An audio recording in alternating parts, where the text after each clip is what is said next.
بالله من الشيطان الرجيم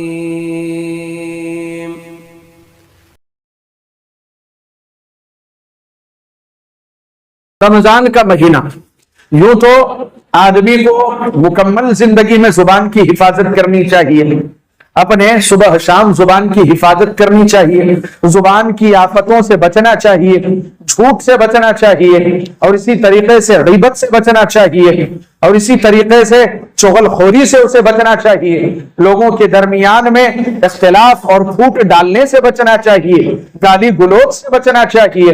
بہت ساری زبان کی آفتیں ہیں، لیکن رمضان کے مہینے میں خصوصی طور پر اس کا اہتمام۔ عمر بن خطاب رضی اللہ عنہ کہا کرتے تھے لیس الصیام، ارے اس شخص کا روزہ ہی نہیں، اس شخص کا روزہ ہی نہیں ہے جو یہ سمجھ رہا ہے بھوکا ہوں، پیاسا ہوں اور مشقت برداشت کر رہا ہوں بھوک کی، تو اس کا روزہ نہیں ہے جو صرف بھوک و پیاس کو ترجیح دے رہا ہے، کیونکہ بھوک و پیاس تو برداشت کر رہا ہے لیکن زبان پر اس کا کوئی کنٹرول نہیں۔ لوگوں کی غیبتیں برابر جاری ہے، جھوٹ بولنا روزے کی حالت میں برابر جاری ہے، دروغ گوئی سے کام لیتا ہے، کذب بیانی سے کام لیتا ہے، باطل کا ساتھ دیتا ہے، اور جناب ہے روزے کی حالت۔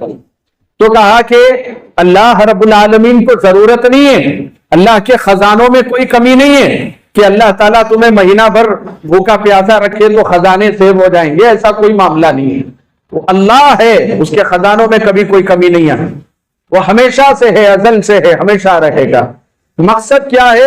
تمہارے نفس کا تزکیہ ہو، تمہارے دلوں کی صفائی ہو، تمہارے اندر کی برائیاں ختم ہو، تمہارے اندر تقویٰ و طہارت آئے، تمہارے اندر اللہ رب العالمین کی خشیت آئے، تمہارے اندر اللہ رب العالمین سے محبت و الفت پیدا ہو، یہ مقصد ہوتا ہے تمہیں بھوکا پیاسا رکھنے کا۔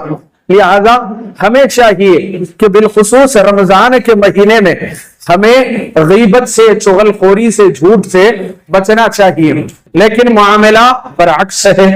رمضان کے مہینے میں غیبتیں اور تیز ہو جاتی ہے، جھوٹ اور بڑھ جاتا ہے۔ اب چونکہ لوگ زیادہ وقت مسجدوں میں دیتے ہیں، ظاہر سی بات ہے اب عالم صاحب کا بیان سن لیا تو اب عالم صاحب کی غیبت شروع ہو گئی کہ ان کو کیا آتا ہے، ان کو کیا معلوم ہے۔ اب یہ ان کا معاملہ ختم ہو گیا، کمیٹی کا کچھ مینجمنٹ ہے، کچھ اتھل پتھل ہو گیا تو کمیٹی کی جو ہے یہ کلاس لے لیتے ہیں۔ جمعیت کا کوئی معاملہ ہو، اس کی برائی اس کی برائی، پورا اس کا شجرہ نکال کے رکھ دیتے ہیں۔ رمضان کے مہینے میں مسجدوں میں بیٹھ کے غیبتیں کرتے ہیں ہمارے لوگ۔ چنانچہ اپنے زبان کی حفاظت کی طرف آپ توجہ دیں۔